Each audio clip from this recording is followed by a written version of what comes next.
a record-breaking year for this podcast. As we were looking at analytics and data, it is just absolutely amazing. We have seen our listenership grow leaps and bounds, upwards of 500% from the year before. We've seen streams increase. We've seen shares increase. It's just amazing to see how this message continues to resonate with people. And I think the thing that is so awesome now is that I get to see the direct impact of this podcast in a way that I didn't have the ability to see years ago. We didn't have all this data. You have to understand, I started in the podcast space way before podcasting was popular. You know, there are people now that are like saying that they're, you know, the master of podcasting, and they only have like 30 or 40 episodes. You're talking to somebody who has probably thousands of hours and years, a decade of podcasting and content. And so this is not something that we just jumped into. This is something we've been doing, and we were doing it way before it was popular, way before they were tracking metrics and data. And so to be able to see the growth and to see how it's resonating with people has been absolutely amazing. And it's a great encouragement to me because it lets me know that the message is still relevant.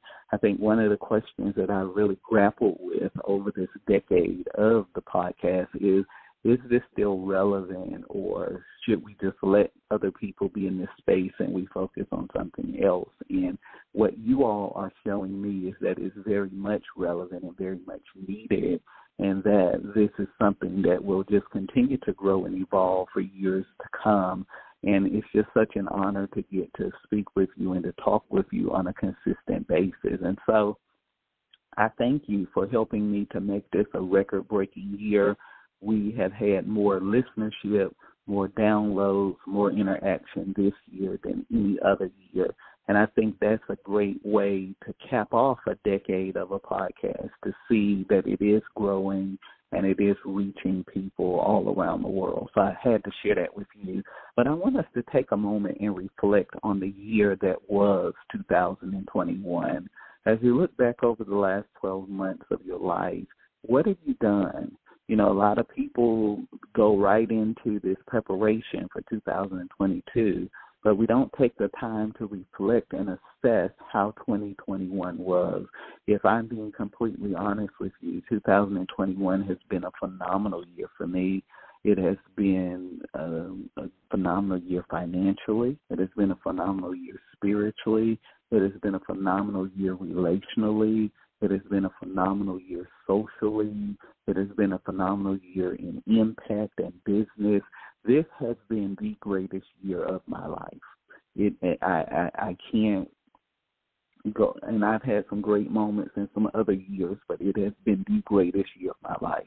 I have really been able to meet some goals, accomplish some things that I personally and professionally wanted to do this year. And so I am incredibly proud of the progress that I have made and the things that I've been able to get accomplished in 2021. And so I want you to spend some time assessing your year. Don't just start setting goals for 2022, but really take the time to evaluate this year. Evaluation determines your elevation. Write that down. Evaluation determines your elevation. So you need to evaluate. You need to evaluate your goals. You need to evaluate your progress, evaluate how you spent your time.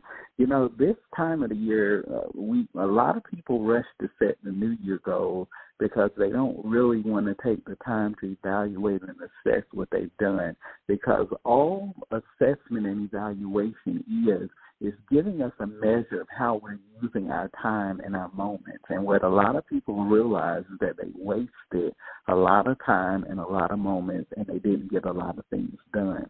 And so this is not to make you feel bad or to belittle you in any way, but you have to take full 100% responsibility for your actions and for the decisions that you made, because you cannot alter your world without accountability. Write that down. You cannot alter your world without accountability, and you cannot change your life position until you get clear about your life priorities. I want you to write that down.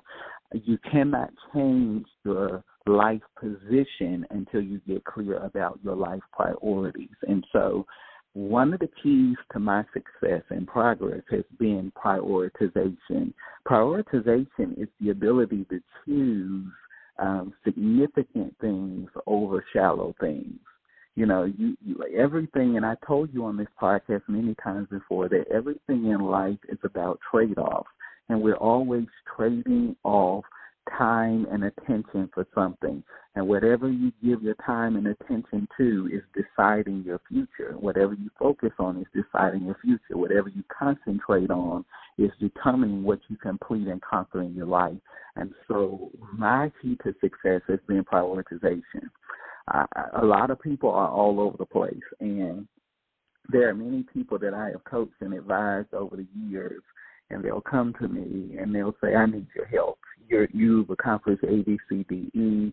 I don't feel like I'm getting anywhere. And when we begin to get into this whole issue of maximizing moments in your life, you see the light bulb come on, but then when we go back and follow up for the accountability and responsibility, people are still doing the same thing. And they're saying, I don't understand why my life is not changing, but you are responsible for changing it. And if you're not going to change it, you're going to continue to repeat the same cycles over and over again.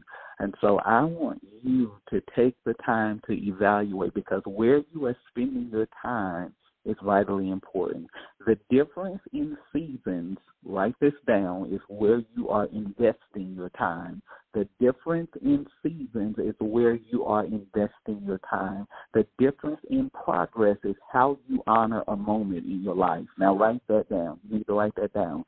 The difference in momentum and progress in your life is how you are honoring moments. And so the big question today, if we're going to finish strong, is how are you honoring the moments of your life? Are you wasting them? Is all of your time being spent binge watching Netflix, scrolling social media, engaging in trivial conversations that are not going to get you anywhere? What are you doing with your moments? Because this is what's going to determine everything about your life. And so I want you to take the time to evaluate where you are. This is not to get depressed, but we have to be honest. We have to do a checkup, and we have to see what are we doing with our time, because the difference in seasons is where you invest your time. The difference in the momentum of your life is how you honor your moments, and the difference in what is possible for your life is all about what you are prioritizing. And if you will take the time to have an honest look at your life and what you've accomplished over the last 12 months, you will discover what your priorities are. Many times we say things are priority in words, but they are not priority in will. And your will is always an accurate measure of what a priority is in your life. People all the time talk about, I want to do this. And here we go, 5, 6, 7, 8, 9, 10 years later, they still have not done it, because the reality is that it's not a priority to them. And so you have to take the time to evaluate, because evaluation is going to determine your elevation. And so if you don't evaluate, you are prone and bound to repeat the same cycle with a different calendar year. Most people are in a different calendar year repeating the same cycles. Nothing changes.